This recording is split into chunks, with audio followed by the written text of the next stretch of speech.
구약성경 761면 욥기 1장 6절로 12절입니다. 욥기 1장 6절로 12절. 다 찾았어요? 아멘. 자, 그럼 우리 한 절씩 목사님 먼저 읽고 여러분이 그 다음 절 읽겠습니다. 하루는 하나님의 아들들이 와서 여호와 앞에 섰고 사탄도 그들 가운데 온지라. 여호와께서 사탄에게 이르시되 내가 어디서 왔느냐. 사탄이 여호와께 대답하여 이르되 땅을 두루 돌아 여기저기 다녀왔나이다. 여호와께서 사탄에게 이르시되 내가 내 종 욥을 주의하여 보았느냐.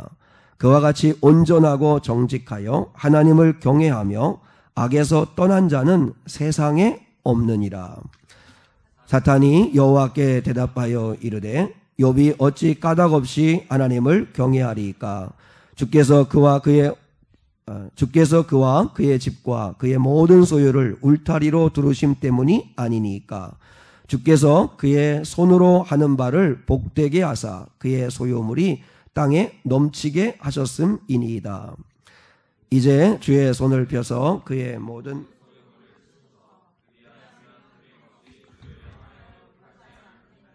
12절은 같이요. 여호와께서 사탄에게 이르시되 내가 그의 소유물을 다 내 손에 맡기노라. 다만 그의 몸에는 내 손을 대지 말지니라. 사탄이 곧 여호와 앞에서 물러가니라. 아멘. 아멘. 절기좀 한번 따라하겠습니다. 까닭없이 하나님을 경외한 사람. 네. 하나님을 경외한 사람. 오늘 1절의 말씀에 보시면 1절을 보면 우스땅에게 욥이라 불리우는 사람이 있었는데 그 사람에 대해서 네 가지를 소개해요. 그는 온전하고 정직하여 하나님을 경외하며 악에서 떠난 자더라.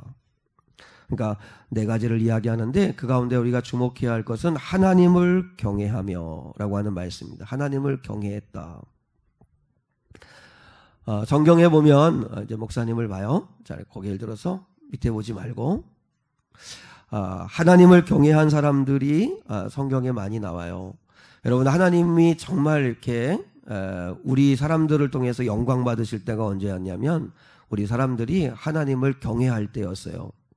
아브라함을 보면 창세기 22장 12절에 보니까 이렇게 말씀해요. 네 아들 네 독자까지도 내게 아끼지 아니하였으니 내가 이제야 네가 하나님을 경외하는 줄을 알았더라. 그러니까 아브라함에게 하나님이 최고의 찬사를 뭘로 했냐면 이제 네가 하나님을 경외하는 줄 내가 알았다. 네가 나를 경외하는 줄 알았다. 이렇게 칭찬합니다.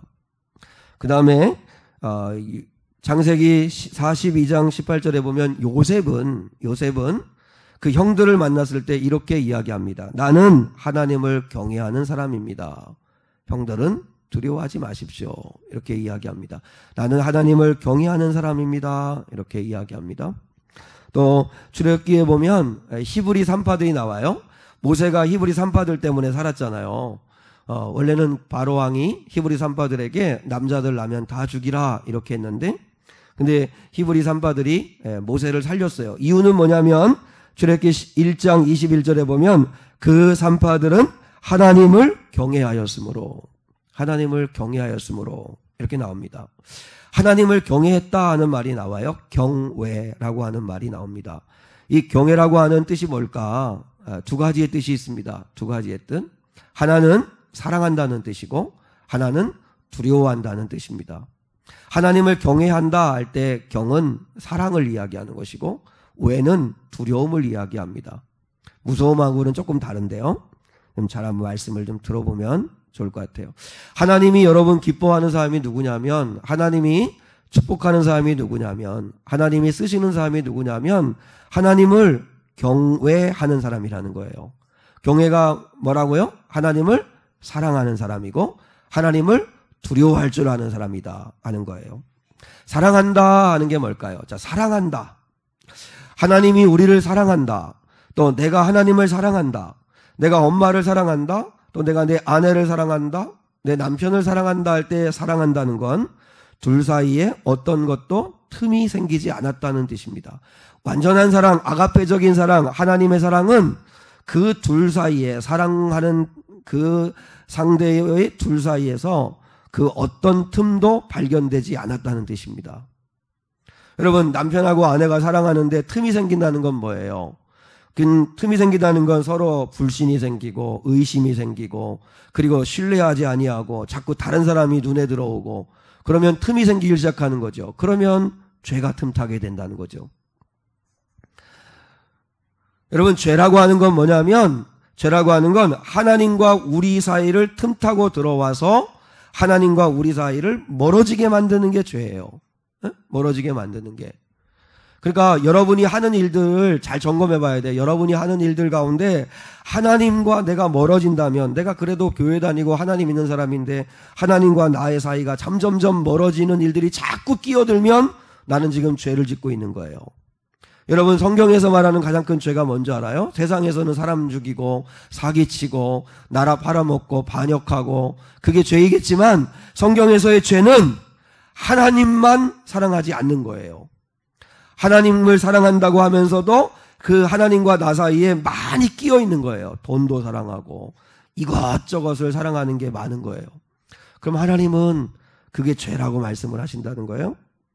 아담과 하나님과 아담 사이에 얼마나 좋았어요. 너무너무 좋았어요. 하나님이 아담을 만드시고 난 다음에 너무너무 좋았더라 그랬어요. 너무너무 좋았더라. 그리고 아담을 위해서 아내인 하와를 만들어 가정을 이루어주셨을 때 아담과 하와는 둘이 너무 좋았다 그랬어요. 이는 내 뼈 중에 뼈고 살 중에 살이다. 이러면서 너무 좋았다 라고 그렇게 이야기했어요. 근데 죄가 틈탔어요. 죄가 틈타고 나니까 하나님과 아담 사이도 멀어졌죠. 또 아담과 하와 부부관계도 멀어졌죠. 서로 탓하죠. 그리고 서로 원망하죠. 그 틈을 만드는 게 사탄인데, 근데 사탄이 그 틈을 이용해서 죄를 짓게 만들었어요. 하나님과 사이가 멀어지게 됐다는 거예요. 오늘 봐봐요. 사탄은 무슨 존재냐면 이간질하는 자예요. 이간질하는 자. 자, 8절을 봐요. 8절. 하나님은 너무 자랑하고 싶었어요. 그래서 하나님이 욥을 자랑해요. 자, 8절입니다. 우리 재상이도 잘 보고 우리 범현이하고 이삭이도 좀 성경 보고 8절 시작. 여호와께서 사탄에게 이르시되 네가 내 종 욥을 주의하여 보았느냐? 그와 같이 온전하고 정직하여 하나님을 경외하며 악에서 떠난 자는 세상에 없느니라. 정말 저는 오늘 우리 예배하는, 지금은 여러분이 불완전하고 연약하고 미숙하지만 궁극적으로 여러분이 하나님께 이렇게 인정받는 사람들이 꼭 될 수 있기를 주님의 이름으로 축복합니다. 축하하는 건 이미 한 사람들이고, 아무튼 축하까지 할 수 있으면 좋겠어요. 정말 오늘 하나님은 왜 사탄이 하나님 앞으로 불려왔는지는 모르겠어요. 근데 하나님이 호출하신 것 같아요. 그래서 사탄이 하나님 앞에 왔는데 하나님은 보자마자 네가 어디를 다녀오는 길이냐? 혹시 네가 욥을 아느냐? 욥은 온전하고 정직하고 그리고 또한 악에서 떠난 자인데 특히 나를 경외하는 자다. 나를 경외한다. 이러면서 그런 사람이 세상에 없다. 그런 사람이 세상에 없다. 이렇게 칭찬하셨어요. 정말 한번 살아가면서 하나님께 이런 칭찬 한번 받으면 얼마나 좋을까 하는 생각을 합니다. 이건 뭐 엄마 아빠의 칭찬하고는 차원이 다르죠. 세상 사람들이 하는 칭찬과는 차원이 다릅니다. 하나님이 하시는 칭찬입니다. 그런데 여러분, 그 말을 듣자마자 사탄이 어떻게 이간질을 합니까? 자, 9절을 보겠습니다. 시작. 사탄이 여호와께 대답하여 이르되 욥이 어찌 까닭없이 하나님을 경외하리까? 그러니까 무슨 말이에요? 이유도 없이 하나님을 경외하겠습니까? 다 뭔가 이유가 있으니까 하나님 사랑하는 거지 이유도 없이 하나님 사랑하겠습니까? 뭔가 하나님한테 받아먹은 게 있으니까 그가 그렇게 하는 거지 그런 것도 없이 그렇게 하겠습니까? 라고 이야기합니다. 근데 정말 욥은 까닭 없이 어떤 이유도 없이 그냥 하나님을 하나님으로 그냥 사랑합니다. 오늘 본문에 보면 사탄은 참 이간질하는 자죠. 자꾸 이렇게 틈을 벌려놓는 자잖아요. 하나님과 욥 사이를 자꾸 이렇게 이간질해요. 그래서 하나님한테 뭐라고 그래요? 욥이 아무 이유도 없이 아무 까닭도 없이 하나님을 그렇게 예배하고 사랑하는 줄 아냐고. 하나님이 그건 몰라서 하는 말씀이라고 이렇게 이야기하는 거죠. 사탄은 한마디로 말하면 우리의 사랑을 오염시키는 거예요. 오염시켜요. 자, 교회를 나옵니다. 교회를 나오는 사람들 가운데 두 종류가 있다고 생각합니다. 물론 믿음이 약하고 믿음이 처음일 때는 몸이 아파서 병고침 받고 싶은 마음에 나오기도 하고 또 집에 경제적인 어려움이 있어서 그 문제 하나님이 좀 풀어주셨으면 좋겠다 싶어 나오기도 하고 앞으로 여러분도 살아가면서 어떤 어려운 일, 힘든 일 생길 때 지금은 정말 천방지축이고 그리고 부모님의 보호 아래 있으니까 모르지만 이제 앞으로 살다 보면 여러분 정말 내 힘으로 감당할 수 없는 어떤 어려움을 만날 때 그때 꼭 기억해야 돼요. 하나님을 찾아야 돼요. 할렐루야. 하나님을 찾아야 되는데 그래서 문제 해결받기 위해서 하나님 찾는 거 좋아요. 믿음의 출발은 그렇게 할 수 있어요. 근데 맨날 하나님 앞에 나오는 이유가 하나님 앞에 뭔가 얻으려고 하는 이유 때문에 나오는 거라면 그러면 우리는 하나님을 온전히 사랑하는 건 아니에요. 그러면 100% 사탄에게 걸려 넘어져요. 사탄이 뭐라고 그래요? 호영이가 아니면 주영이가 아니면 이목사가 아니면 권사님이 집사님들이 교회 나오고 헌신하고 봉사하고 헌금하고 하는 이유가 뭔지 아십니까? 다 하나님 앞에 뭔가 바라는 게 있고 원하는 게 있고 하나님이 주신 게 있으니까 그렇지 하나님만을 사랑하는 줄 아십니까? 하나님만으로 그들이 만족해 한 줄 아십니까? 그렇게 이야기한 것 같아요. 그러나 진짜 우리는 하나님을 사랑하는 건 그냥 하나님만으로 사랑하는 거죠. 하나님이 좀 더 믿음이 깊어지면 하나님이 뭘 해주시지 않아도 내 기도를 지금 당장 응답해 주시지 않아도 내 인생의 어려운 문제를 해결해 주시지 않아도 그래도 그냥 하나님을 사랑하는 거예요. 간증하는 게 있죠. 간증. 그래서 이렇게 보면 간증할 때 보면 다 보면 승리한 이야기, 성공한 이야기 또 그 다음에 위인전 같은 이야기를 하시는 분들이 많아요. 그러다 보니까 많은 교인들이 상대적인 박탈감을 느껴요. 아우 저분은 저렇게 하나님 사랑하는데 나는 이게 뭐야? 나는 아무리 기도해도 응답도 안 되는 것 같고 하나님을 믿고 사랑한다고 해서 더 믿음으로 살려고 하면 더 어려운 일은 더 생기고 집안은 막 복잡해지고 하나도 문제 해결되는 것 같지 않고 근데 저분은 저렇게 할렐루야 하고 막 하나님의 은혜에 놀렐루야 하면서 놀래고 그러는데 나는 뭐야? 이렇게 쪼그라들 수 있어요. 짜부러들 수 있어요. 근데 여러분 그건 우리가 속는 거예요. 그게 진정한 간증이 아니에요. 진짜 간증은 환난에도 고난에도 나는 주님을 여전히 사랑하고 있습니다 하고 고백하는 게 참된 간증이에요. 참된 간증은 어떤 상황에도 나는 주님을 여전히 사랑합니다 하는 고백을 드리는 게 간증이에요.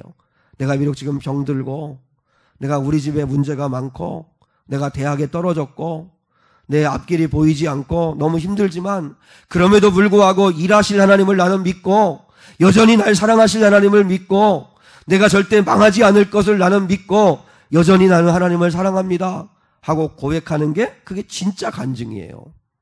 나는 우리 사랑하는 아들, 딸들이 진짜 간증하는 자들 될 수 있기를 축복합니다. 어떤 상황에도 하나님을 사랑하는 마음 변치 않는 거 그게 하나님을 경외하는 거고 하나는 두려워하는 거예요. 두려워하는 거. 두려워하면 반드시 복종하게 되어 있습니다. 엄마 아빠를 두려워해요. 나는 우리 집에 있는 엄마 아빠를 두려워하지 않는다 하는 사람은 아마 여기 없을 거예요. 다 엄마 아빠 무서워해요. 근데 무서워하는데 여러분 진짜 하나님 엄마 아빠를 두려워하는 건 아니에요. 왜냐하면 무서워하고 두려워한다고 하면서 말은 더럽게 안 들어. 말은 오지게 안 들어요. 아주 그냥 배 죽일 만큼 안 들어. 그건 여러분 두려워하는 게 아니에요. 그건 경외하는 게 아니에요. 그건 다른 말로 말하면 무시하는 거예요. 앞에서는 예 하고 듣는 척해요. 그래놓고서 실제로는 엄마 아빠 말 안 들어요. 그러면 그건 부모님을 무시하는 거예요. 여러분 하나님은 그걸 가장 싫어하셔요. 하나님이 권위를 주셨는데 위에는 하나님 아버지가 계시고 이 땅에는 육신의 부모님이 계신데 그 육신의 부모님들의 권위에 복종할 수 있어야 돼요. 그런데 복종하지 아니하면 하나님은 기뻐하지 않죠. 여러분 귀신들 보세요. 야고보서에 보니까 귀신들도 믿음이 있어요. 그래서 그 예수님 당시에도 예수님이 하나님의 아들이시라는 것을 믿는데요. 귀신들도 안 돼요. 예수가 하나님의 아들이시라는 걸. 근데 예수의 말씀에 순종하지는 않아요. 예수님 앞에 무릎 꿇지 않아요. 예수님을 따르지는 않아요. 예수님을 높여드리지 않아요. 그리고 자기를 높여요. 그건 여러분 귀신들의 믿음이에요. 귀신의 믿음. 우리 가운데도 믿음이 있는 것 같은데 귀신의 믿음이 있을 수 있어요. 그래서 하나님을 알아요. 하나님이 살아있다는 거. 예수님이 구원자라는 것도 알아요. 근데 그분의 말씀에 순종하지는 않아요. 그분의 뜻에 복종하지는 않아요. 그러면 그건 그를 경외하는 게 아니라는 거예요. 어느 여자 집사님이 그런 고백을 했어요. 하나님을 믿는데 복받는 가정이 있는가 하면 하나님을 믿는다고 하는데도 복을 받지 못하는 가정이 있더라는 거예요. 특히 자기 집안이 그렇다는 거예요. 자기는 너무 이상하더라는 거예요.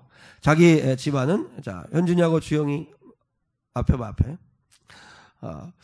자기의 친정집은 3대 4대가 믿는 집안이래요. 3대 4대째 믿는 집안인데, 근데도 이상하게 안 풀린대요.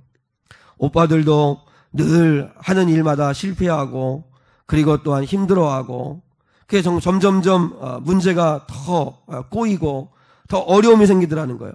그리고 3, 4대째 믿는데도 행복하지도 않고, 그래서 늘 갈수록 집안이 쪼그라들더라는 거예요. 그런데 자기가 자기 시집에 왔는데 그 시집 식구들은 예수를 믿고 교회를 다닌 지 얼마 안 되셨어요.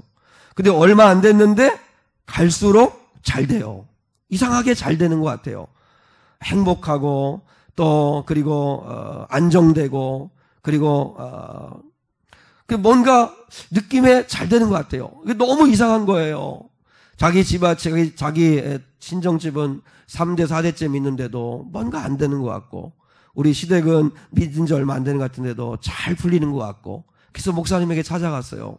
목사님, 나는 도저히 이해가 안 됩니다. 근데 이제 목사님께서 듣고, 그 양쪽 집에서 내가 살아본 게 아니고 본 게 아니라서 분명하게 말할 수는 없지만 내가 한번 여쭈어 보겠습니다.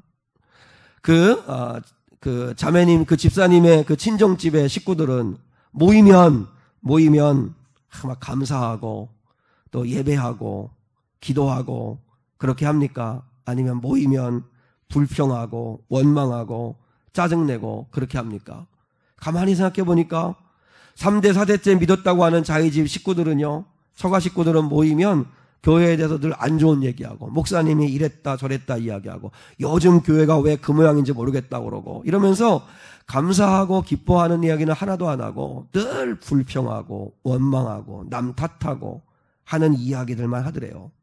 근데 자기 시댁 식구들을 보니까 믿은 지 얼마 안 됐는데도 모이면 막 교회 다니는 기쁜 이야기들, 그리고 어떻게든지 목사님이 하신 말씀에는 어린아이가처럼 순종하려고 하는 모습들이 있더라는 거예요.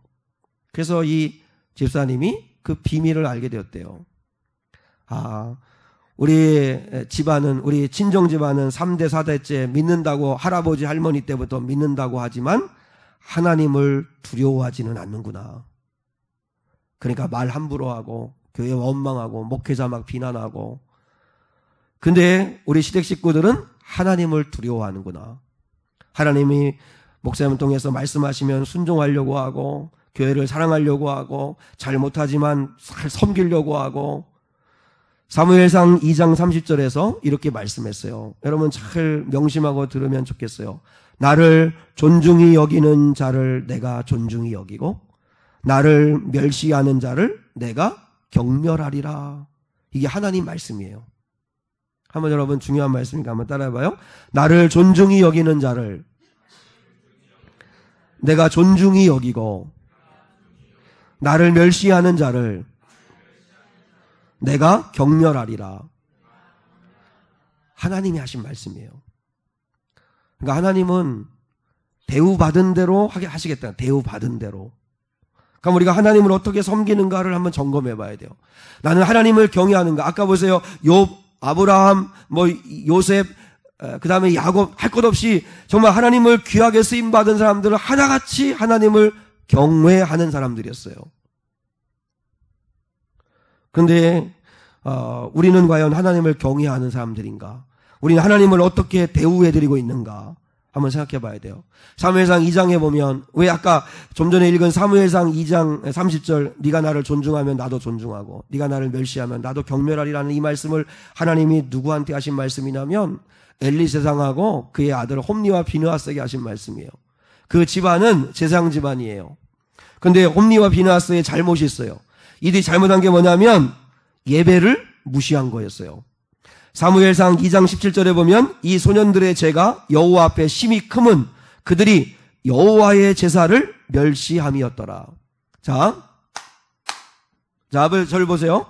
여러분이 도둑질을 하고 목사인 내가 막 딴짓하고 막 교회 돈 사적으로 막 몰래 갖다 쓰고, 실제 그랬다는 게 아니에요.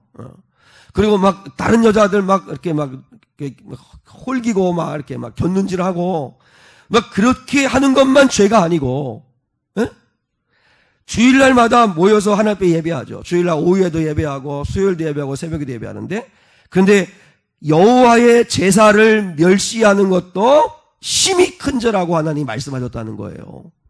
아예 목사님 나는 큰 죄는 안 져요. 여러분 착각하지 말아요. 우리가 이 예배를 온전히 드리지 못하는 걸, 그게 하나님을 가장 무시하는 행위라고 말씀하신다는 거예요. 왜 홈리와 비느하스를 왜 하나님이 죽이기로 작정하신 줄 알아요? 그들이 여호와의 제사를 멸시하였기 때문이다 그랬어요. 그러면 예배를 무시하는 게 뭘까요? 여러분도 뉴스 봐서 아시는 분들은 알 거예요. 우리 중고등부 친구들도 혹시 알지 모르겠는데, 북한에서 인민무력부장이면 군 통수권자와 같아요. 그죠? 인민무력부장이라고 하는 현영철 씨가 있었어요. 여러분, 김정은이라고 하는 그 위원장의 옆에 앉는, 그러니까 북한에서 실세 가운데 아마 5 안에 드는 사람일 거예요. 근데 그 사람이 어느 날 처형당했죠. 근데 공개 처형당했어요. 처형하는데 그것도 총으로 쏴 죽인 게 아니라 고사포라고 하는 포로 쏴가지고 아예 시체를 건질 수가 없었대요. 완전히 산산조각이 나가지고. 여러분, 포탄을 날려가지고 사람을 죽였으니 얼마나 끔찍해요.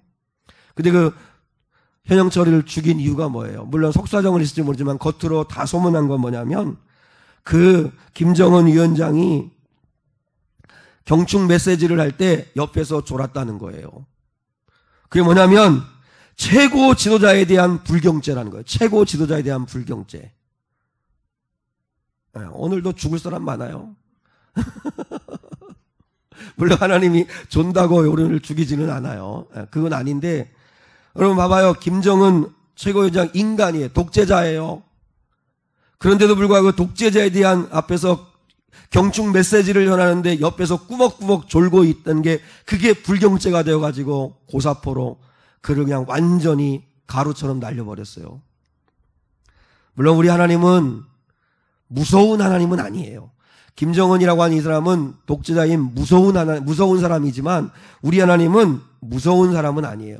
우리 하나님은 사람이 아니시죠. 우리 하나님은 우리 아버지세요. 좋으신 아버지세요. 우리가 언제든지 어떤 모습으로 달려나가면 우리를 안아주시는 아버지세요. 믿습니까? 근데 그래서 그 아버지가 사랑의 하나님이라고는 하는데, 근데 그러다 보니까 우리가 그 하나님을 너무 우습게 여겨요. 여러분, 하나님이 사랑의 하나님이지만 우리가 만만하게 여길 분은 아니라는 거예요. 하나님을 만만하게 여겨가지고 복받는 사람은 아무도 없어요. 또 고무부라고 하는 장성택이라고 하는 그 2인자였어요. 북한의 2인자. 그도 처형당했어요. 그 죄목이 뭔지 알아요? 20가지 이상의 죄목을 이야기했는데, 제목이 뭐냐면 그 고무부인 장성택이라고 하는 사람이 죽은 죄목이 바로 양봉음위라는 거예요. 양봉음위. 이게 무슨 죄냐면, 앞에서는 순종하는 척하다가 뒤에서는 딴 마음을 품은 죄. 그게 이 사람의 죄예요. 그래서 그도 처참하게 끌려가가지고 처형당했어요. 여러분, 우리는 하나님 아버지 앞에 우리 자신을 보면 다 우리는 양봉음위하고 있어요. 양봉. 앞에서 이렇게 양지에서는 막 이렇게 봉사하고 다 잘 섬기는 것처럼 하고, 그리고 우리가 교회 나오면 하나님 믿는 것처럼 살고 예배하는 것처럼 하고, 근데 마음은 딴 마음이야. 딴 거 사랑하고 죄 사랑하고 딴짓하고. 그게 하나님 아버지 앞에 양봉음위 아니에요? 독재자 앞에서는 그렇게 할 수 있을지 모르겠지만 우리 하나님은 다 보시는데 우리도 그렇게 따지면 살아남을 사람이 아무도 없어요. 아마 그렇게 따지면 목사인 저부터 제일 먼저 죽을지 모르겠어요. 그런데 우리 하나님은 사랑하시죠. 그러나 사랑이 많으신 하나님이라고 해서 우리가 그분을 만만하게 여기면 안 된다는 거예요. 두려워할 줄 알아야 되죠. 우리 한국 교회사에 아주 유명한 예배에 대한 이야기가 있습니다. 주기철 목사님이라는 분이 있습니다. 그분이 우리 장신대 목사님이 나온 그 모교의 선배입니다. 얼마나 정말 그분에 비하면 목사님은 정말 세 발의 피인데, 근데 그분은 일제시대 때 신사참배를 거부하고 순교당하신 분입니다. 근데 그분의 스승이 있습니다. 조만식 장로님이라는 분이 계시죠. 그분은 나라의 독립운동을 위해서 애국자로서 큰 일을 하신 기독교의 지도자이면서 이 민족의 지도자이신 분이 조만식 선생입니다. 여러분 다 들어봤죠, 그죠?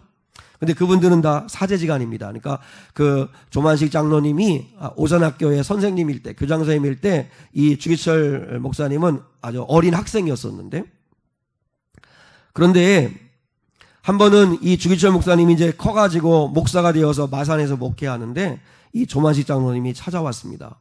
찾아와가지고 뭐라고 얘기하냐면 무릎을 꿇고, 나이가 많으시고 자기의 스승님이시잖아요.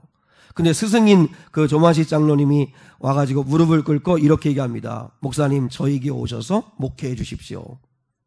그렇게 이제 부탁을 하는 거예요. 우리 교회에서 정했습니다. 목사님을 모시기로 했습니다. 와서 목회해 주십시오. 그러니까 장로님 일어나십시오. 왜 무릎을 꿇고 그러십니까? 얼른 앉으십시오. 자기 스승이니까 그렇게 이야기하는데 그 조만식 장로님이 그렇게 이야기했대요. 예전에는 스승과 제자였지만 그러나 지금은 목사와 장로의 관계입니다.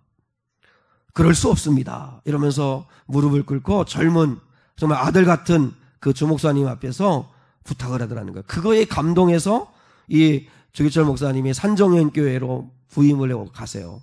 그래서 이제 거기에 가서 목회하는 가운데에 어느 날 주일 아침 이 예배 시간인데, 근데 급하게 나라 일로 손님이 찾아와가지고 조만식 장로님이 예배 시간에 지각을 하게 돼요. 그 불가피하게 지각을 하게 되었어요. 근데 이제 설교를 하던 이제 목사님이 이제 교회 문을 빼꼼 이렇게 열고 들어오시는 조 장로님을 보신 거예요.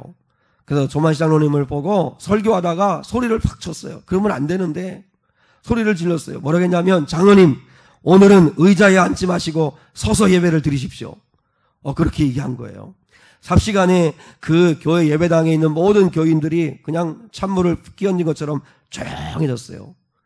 예, 스승이죠. 나라의 큰 일을 하는 민족의 지도자시죠. 그리고 또한 연세도 자기 아버지 뻘이죠. 그런데 그 장로님에게 좀 늦었다는 이유 때문에 서서 예배드리라고 소리를 지르시니까, 그러니까 이건 너무했다 싶은 마음이 드는데, 놀라운 건 본인인 조장님은 그 자리에 딱 서가지고 설교 끝날 때까지 말씀을 듣더래요. 그 설교가 끝나고 난 다음에 이제 주기철 목사님이 장로님에게 기도를 대신 하시라고 부탁을 했대요. 그래서 장로님이 기도하시는데 이렇게 기도를 했대요. 하나님 아버지, 이 죄인을 용서하여 주옵소서. 애국 운동한다고 사람을 만나다가 하나님을 만나는 예배 시간에 늦었습니다. 목사님이 얼마나 마음이 아프시면 설교하다 말고 이토록 책망하셨겠습니까? 하나님의 종을 마음 아프게 한 죄를 용서하여 주옵소서. 은혜로운 설교를 듣던 성도들이 은혜를 받는 것을 방해한 죄를 용서하여 주옵소서. 그래서 그 장로님의 기도가 끝나자마자, 눈물로 기도하는 장로님의 기도가 끝나자마자 목사님도 울고 교인들도 다 울고 그러면서 감사했다는 거예요. 여러분, 이게 교회고 이게 예배예요. 이게 하나님을 두려워하는 거예요. 나라 일한다고, 큰일 한다고, 유명하다고, 하나님 만나는 예배 시간 우습게 여기고 하는 거, 그게 죄고. 그리고 무엇보다도 하나님을 대신하여 말씀을 전하는 목사님 마음을 아프게 해드리는 게 크게 죄라고 여길 만큼.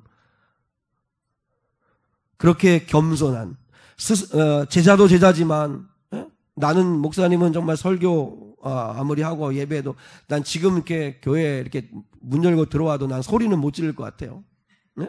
나는 진짜 그렇게 담이 없어서 못 하겠는데 한번 그렇게 해보고 싶어 진짜. 얼마나 속이 진짜.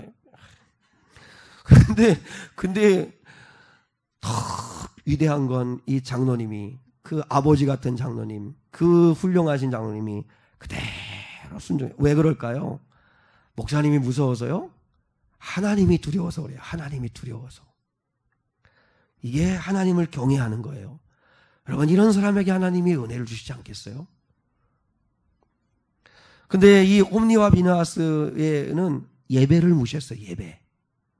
근데 더 잘못한 건 아버지가 잘못했어요. 아버지가. 성경에 보면 뭐라고 말씀하냐면 이렇게 하나님이 말씀하세요. 너는 네 아들들을 나보다 더 소중히 여겼다 라고 아버지를 책망하세요. 하나님이 더 화가 나신 건 홈리와 비느하스가 예배를 무시하고 그렇게 잘못하는 것보다 그렇게 만든 아버지를 책망했다는 거예요. 이유는 뭐냐면 네가 네 아들들을 나보다 더 중히 여겼다 라고 이야기하는 거예요. 자, 우리 엄마들 계시죠? 아버지들 계시고 자녀가 복받기 원하시죠? 그러면 여러분이 하나님을 제일로 더 사랑하셔야 합니다. 그래야 하나님이 여러분의 자녀들을 책임지신다는 거예요. 근데 아버지가, 엄마가 직접 자식을 사랑하려고 패불줄처럼 그거에 매이고 그러면 하나님은 그 부모를 책망하신다는 거예요. 그러면 그 자녀에게 하나님이 축복하시지 않는다는 거예요. 근데 오늘 본문에 보세요.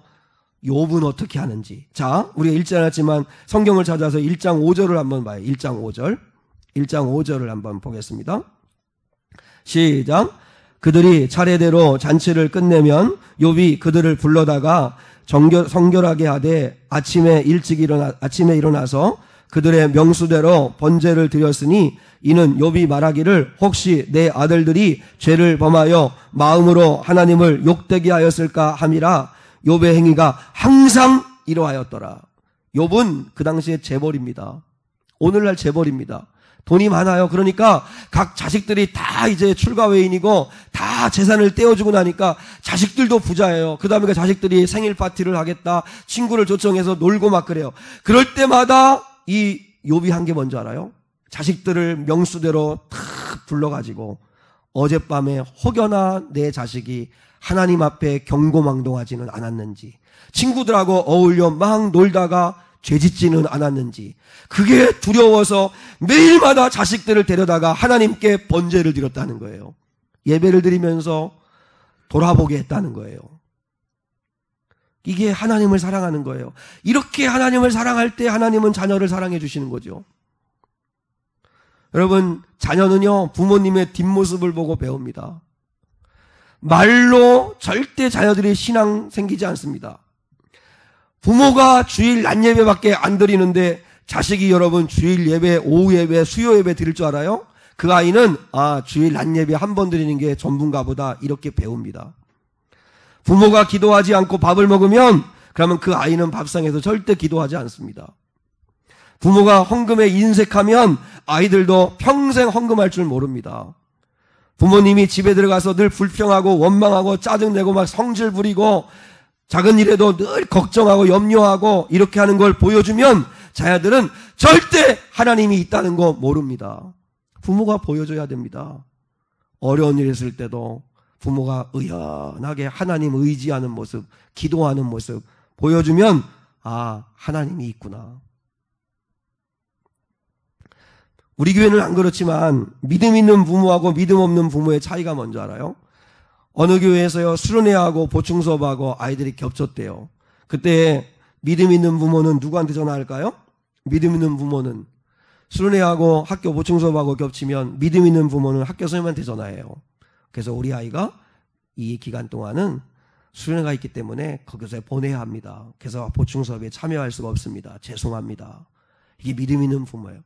근데 믿음이 없는 부모는 누구한테 전화할까요? 목사님한테나 부장님한테 전화해요. 그래서 어떡해요. 수련회 보내야 되는데. 거짓말이에요. 거짓말. 수련회 보내야 되는데 보충 수업이 있어서 이러면서 보충 수업에 보내요. 여러분, 그게 자녀를 사랑하는 게 아니에요. 은혜 받게 하고 예수 믿게 하고 하나님 사랑할 줄 아는 아이가 되게 하면 하나님이 책임지시는 거야. 하나님이. 믿습니까? 그럼 우리는 믿음으로 아이들을 키울 수 있어야 합니다. 말씀의 결론적인 면에서. 그래서 우리가 회복해야 될 영성이 있어요. 회복해야 될 영성이. 첫 번째는 하나님을 나는 두려워하고 있는가를 날마다 물어야 돼요. 나는 하나님을 두려워하고 있는가. 특히 우리 중고등부 아들, 딸들 하나님을 두려워하고 있는가를 생각해야 돼요. 하나님을 두려워하는 사람은 어떤 강한 자 앞에서도 비굴하지 않습니다. 하나님을 두려워하는 사람은 약자 앞에서도 교만 떨지 않습니다. 늘 겸손하게 하나님을 두려워하는 마음으로 태도를 낮추고 그렇게 삽니다. 여러분, 혹시 우리 형들 가운데 식당에 가서 종업원들을 대할 때 내가 하나님을 두려워하면 종업원에게 함부로 대하면 안 됩니다. 목사님이 여기 산남동에 어느 마트에 갔었는데 너무 정말 그 충격적인 한 장면을 봤어요. 아주머니인데 갑질하는 아주머니를 봤어요. 거기 마트에서 이렇게 이제 그 막 쌀포대 날르고 막 이렇게 하는 아주 순진해 보이는 청년 하나가 일하더라고요. 그러니까 조금 이렇게 지능이 조금 이렇게 낮은 것 같기는 해요. 근데 아무튼 뭐 미소를 지으면서 쌀포대 날르고 막 이렇게 물 같은 거 이렇게 그거 올려놓고 막 이렇게 부지런히 일하는데 그 아주머니가 이렇게 카트 가지고 시장을 보다가 그 총각을 부르더니 그걸 들고 가라고 그래요. 밖에 비가 오는데 그걸 들고 가라고 하는데 그 태도부터도 별로 마음에 안 들어요. 근데 목사님이 차에서 이제 이렇게 기다리고 있다가 보는데 그래서 카트는 그 종업원한테 끌게 하고 그 다음에 파 한 단을 자기가 들고 있는데 밖에 나가서 이제 차 한 대로 가려고 하니까 비가 오니까 팔을 그 총각한테 탁 던지더라고요. 들고 따라오라고. 그리고 자기는 빈몸으로 우산 쓰고 차로 가서 차에 앉아있고 그 총각한테 그 짐을 실게 하더라고요. 저런 아주머니가 나는 우리 미래교회 권사님이라든지 성도가 아니어서 얼마나 감사한지 모르겠는데 그러면 안 돼요. 하나님을 두려워하는 사람은 사람을 무시하면 안 돼요. 그리고 우리가 사람을 우습게 여기면 안 돼요. 아무리 어린아이든 천치 바보 같은 사람이라도 하나님을 두려워하면 사람을 우습게 여기면 안 돼요. 여러분들, 우리는 하나님을 너무 만만하게 여겨요. 만만하게. 그래서 왜 목사님이 여러분 예배 시간에 핸드폰 보면 안 된다. 왜 그렇게 이야기하는 걸까요? 왜냐하면 하나님을 그게 우습게 여기는 거니까. 여러분, 하나님을 정말 두려워하면 아까 김정은 위원장 앞에서도 졸았다고 고사포로 죽이는 그런 불경죄를 범한다고 이야기하는데 우리는 좋으신 그 하나님, 구원자 되신 하나님 앞에 그렇게 하면 안 돼요. 여러분, 어느 분은 우리가 하나님 앞에서 늘 나는 우리 젊은 아들, 딸들이 말할 때, 친구들하고 말할 때도 반은 욕 막 이렇게 하지 말아요. 난 여러분이 욕할 거라고 생각하는데 친구들이 욕하니까 같이 욕도 섞어가면서 말할 텐데 그때마다 생각해야 돼요. 하나님이 두려우면 하나님을 두려워할 줄 알아요. 하나님을 두려워할 줄 알아요. 이러면 내가 안 되는 거 아닌가? 이러다가 하나님 앞에 맞는 거 아닌가? 덜컥 겁이 나는 게 그게 믿음이 있는 거예요. 덜컥 겁이 나야 돼. 그리고 두 번째는 나는 매 순간마다 하나님을 의식하는가? 하나님을 의식하고 살아야 돼요. 그러면 함부로 말할 수 없어요. 자, 생각해봐요. 여기에 하나님이 보이지 않지만 지금 하나님이 여기에 앉아 계시잖아요. 우리와 함께 하신다고 말씀했으니까 여기 하나님이 앉아 계시다는 걸 목사님이 진짜 믿는다면 내가 여러분 설교를 가짜로 대충 어떻게 그렇게 이렇게 싸바싸바해서 준비해가지고 설교를 하면 나는 하나님을 전혀 의식하지 않는 사람이죠. 물론 부족한 설교인 건 틀림없지만 그래도 내가 하나님이 나와 함께 한다는 걸 믿으면 어떻게 함부로 말할 수 있어요. 하나님이 나와 함께 한다면 어떻게 함부로 볼 수 있어요. 하나님 나와 함께 한다면 아무도 보는 사람이 없다 할지라도 어떻게 내가 마음대로 행동할 수 있어요. 하나님을 의식할 수 있어야 돼요. 하나님이 함께하고 있다, 나와. 하나님이 나와 함께하고 있다. 그 다음에 마지막 세 번째, 하나님께 뭘 해드릴까? 하나님께 뭘 해드릴까? 이제부터는 뭘 받으려고 하지 말고 뭘 해드릴까를 자꾸 고민해야 돼요. 뭘 해드릴까? 우리는 너무 받으려고만 해. 하나님 이것도 주시고 저것도 주시고. 그건 하나님이 다 알아요. 먼저 그의 나라와 그의 의의를 여러분이 구해보세요. 그러면 입을 것, 먹을 것, 마실 것, 여러분의 인생길은 하나님이 책임지세요. 믿습니까? 여러분 무엇보다도 이 믿음을 가지고 하나님 앞에 무엇을 받을까 생각하지 말고 무엇을 드릴까를 생각하세요. 세계적인 베스트셀러 가운데 Give and Take라고 하는 책이 있어요. 이게 애덤 그랜트라고 하는 교수님이 쓰신 책인데 엄청나게 많이 팔린 책인데 Give and Take. 여러분 사랑은 Give and Take라고 그러잖아요. 그죠? 주고받는다라는 말인데 그런데 그 책에서 성공을 이룬 사람들의 특징을 이야기했어요. 첫째는 실력, 능력이 있어야 된다. 열심히 여러분 공부해야 돼요. 한 달 뒤 중간고사 너무 걱정만 하지 말고 오늘 공부해야 돼요. 알았죠? 그 다음에 두 번째는 성취 동기가 있어야 된다. 그래서 우리 주영이하고 이렇게 이제 원서 쓸 때잖아요 지금. 그래서 이 과외는 너 왜 가려고 그러냐, 무엇 하려고 그러냐 자꾸 생각을 해보라. 이게 뭐냐면 자꾸 성취 동기가 있어야 되잖아요. 응? 그것도 무엇보다도 그 꿈이 하나님과 연결되면 더 좋겠고 하나님을 위한 뭔가 되고 싶은 이런 꿈이면 더 좋을 것 같고 그리고 기회를 절대로 놓치지 마라 하는 거예요. 능력, 성취 동기, 기회. 근데 많은 사람들이 간과하고 우습게 여기는 네 번째 정말 제일 중요한 게 하나 있다는 거예요. 타인과의 좋은 관계. 타인과의 좋은 관계. 그러니까 성공한 사람들은 다른 사람들하고 이렇게 자꾸 적을 두면서 등지면서 그렇게 하지 않는다는 거죠. 근데 타인과의 관계를 맺을 때 세 종류의 사람들이 있대요. 하나는 기버. 그러니까 기버가 뭐예요? 받은 것보다 더 많이 주기를 좋아하는 사람. 받은 것보다 더 주기를 좋아하는 사람이 기버고 테이커는 뭐예요? 주는 것보다 더 많이 받기를 원하는 사람. 더 많이 받기를 원하는 사람. 그 다음에 매처는 뭐냐면 받은 만큼 돌려주는 사람. 또 준 만큼 받으려고 하는 사람. 이 사람이 매처인데 이 세 가지의 종류 가운데 이 애덤 그랜트라고 하는 사람이 연구를 하고 임상조사를 했더니 의외로 누가 성공하는가 보았더니 기버들하는 거예요. 기버. 악착같이 자기 목 챙기고 이기적으로 자기를 사랑하고 하는 사람이 지혜로울 거라고 생각했는데 아니더라는 거예요. 여러분 주는 자가 성공하더래요. 주는 자가. 그래서 국민일보 기자가 이렇게 썼어요. 이 책을 가지고 칼럼을 쓸 때 제목이 뭐냐면 호구의 재발견. 여러분 호구란 말 들어봤죠? 왜 쟤는 호구야 호구. 근데 호구가 성공하더라는 거예요. 왠지 알아요? 결론이에요. 주는 자 호구 같은 사람이 있죠. 다들 이용만 당하는 것 같고 맨날 손해만 보는 것 같고 맨날 등신처럼 당하기만 하는 것 같고 근데 그 사람이 하나님을 경외하는 사람이라면 하나님이 갚아주신다는 거예요. 그래서 주는 자가 승리하더라는 거예요. 여러분 이건 하나님에 대한 믿음이 있어야 돼요. 믿음이. 자, 오늘 말씀의 결론이에요. 하나님은 경외하는 자를 찾으세요. 까닭 없이 이유 없이 하나님을 경외하는 사람, 하나님을 정말 사랑할 줄 알고 두려워할 줄 아는 사람, 그리고 무엇보다도 예배를 존귀하게 여길 줄 아는 사람, 그리고 무엇보다도 나는 하나님을 정말 두려워하나? 하나님이 늘 나와 함께 한다는 걸 나는 생각하면서 하나? 그리고 늘 받으려고 하기보다는 주는 자인가? 하는 걸 생각해 보아요. 그래서 여러분 하나님 아버지 앞에서 당당하게 호구가 되세요. 네? 그러니까 모르고 당하면 천치지만 그러나 여러분 알고 속아주는 건 괜찮아요. 그냥 손해봐줘요. 그러면 반드시 하나님이 갚아주신다는 거예요. 하나님이 책임져 주신다는 거예요. 이건 믿음이 있어야 할 수 있는 일인데 그렇게 해서 승리할 수 있기를 주님의 이름으로 축복해요.